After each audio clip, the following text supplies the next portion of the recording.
Howdy, welcome guys. I feel pretty bad because the last time I've updated all of you on the car was all the way back in August during the eTune video where I said this. And over my Thanksgiving break, which should be coming up this November, the plan is to get the car tuned for real, like the big boy tune, you know, for all the marbles. Now the dyno tune didn't end up happening, unfortunately. However, I do have a pretty good reason why, so let me just explain real quick. Ever since the summer when I was doing all of the break and driving on the car, you know, just the slow putting around town, I noticed a bunch of issues, teething problems, if you will, with the car. Some of these problems were small, and some of these could potentially be catastrophic, so I'm just gonna quick run you through what was going on. These problems really consisted anywhere from a couple of gauges not working, to, let's see, vapor locking the fuel system. So those are problems that I solved pretty quickly throughout, you know, September, October, and November and December. But then there were some bigger problems. And one of those problems, the one that could potentially be catastrophic, is that the car was losing coolant. Now, losing coolant in of itself is not a catastrophic problem. It's why you're losing coolant that could potentially be really bad. So one way you could lose coolant, obviously, is just a leaking hose. The other way is that you could have a blown head gasket, or you have a cracked cylinder head, a cracked block, and the engine is actually consuming that coolant, or it's leaking into the oil passages.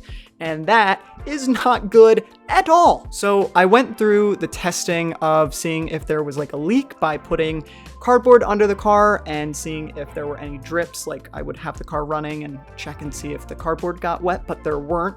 So like I said, absolute panic mode, because if there's no leaks, then that potentially means blown head gasket and other really bad, costly, expensive things that could be wrong.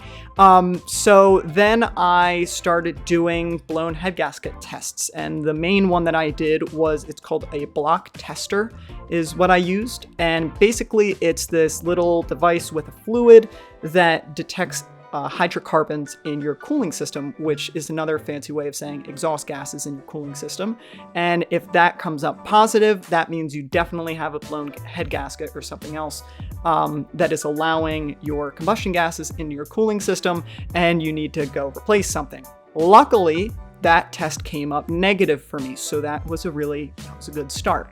The second thing that I went about doing to kind of test if things were not looking too good was I did an oil analysis through a company called Blackstone Laboratories. So I'll put it up on the screen, and basically this report that they got from an oil sample I took off the engine is it detects anything in the oil, basically metals, additives, water, coolant, insolubles. Basically, it looks at your oil and tells you what's in there.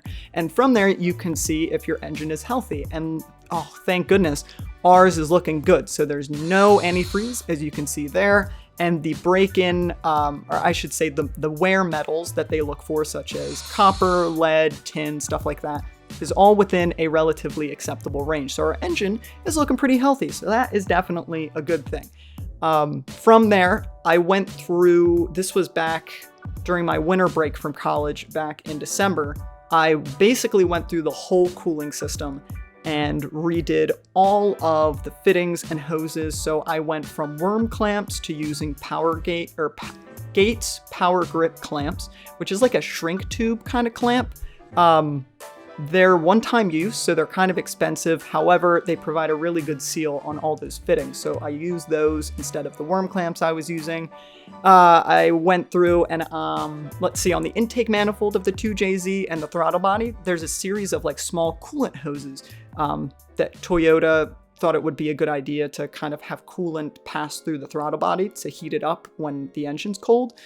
So we don't really need that. So I just took a long hose and bypassed all of those kind of hoses that are pieced together for the stock system. So that, you know, gets rid of some connections that could potentially leak. We're just trying to reduce the likelihood of coolant leaking. So I went through the whole cooling system, repaired some stuff. I saw some places that could have potentially been leaking coolant, so that gave me some hope that maybe it wasn't a drip leak, but it was just like it was evaporating off of those fittings. So anyway, went through and did all that.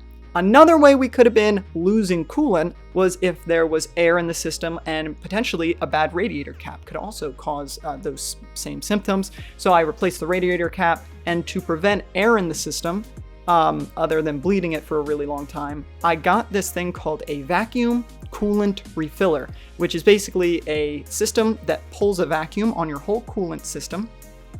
And it should prevent a lot of the air pockets forming when you just fill it up regularly with coolant. So I used that when I went to refill the system with coolant. And then I actually went ahead and bled the car normally after that to even make sure there were like no possibility for air pockets. So I did as much as I could to make sure that the whole cooling system looks, it's in tip-top shape. I tried to make sure that there was no blown head gasket or anything like that. And so far, I don't think that is the case. However, you're probably wondering, Connor, are you still losing coolant? And the answer is, I don't know. Basically, I got all of this done kind of like very recently, and I haven't had time to drive the car around to see if it is still losing coolant, which sucks because I'm sitting here at college and I have no idea if the car is like catastrophically broken or if it is just fine.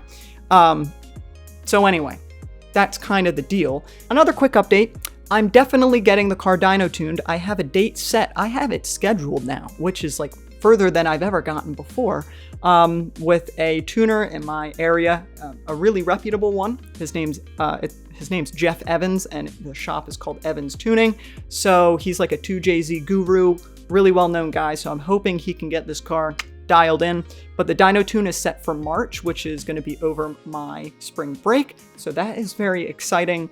But I just wanted to apologize for the lack of updates because I am away at college, finishing up my senior year, and at the same time, I'm also helping to plan my wedding, which definitely takes precedence over working on the car. So sometimes when I go home, I'm not even working on the car, I'm, planning my wedding. Like I said, that's just more important. Julia, if you're watching this, I hope I get brownie points for saying that. But anyway, that's the case. That's why I haven't been really doing any filming and stuff like that, because it's really just boring work that you guys don't need to know, because I can just tell you the results. So that's what's been going on.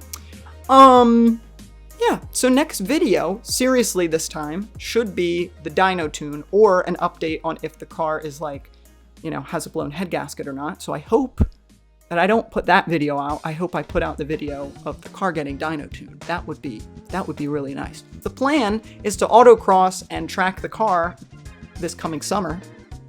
Well, probably not, because I'm getting married, and that's going to take up a lot of my time. So maybe not, but it's going to get tracked and autocrossed soon. And the car, we're just trying to get the car ready. So anyway, have a great rest of your day, guys. I'm going to go do some homework now, unfortunately. And yeah, I'll see y'all real soon. Peace out.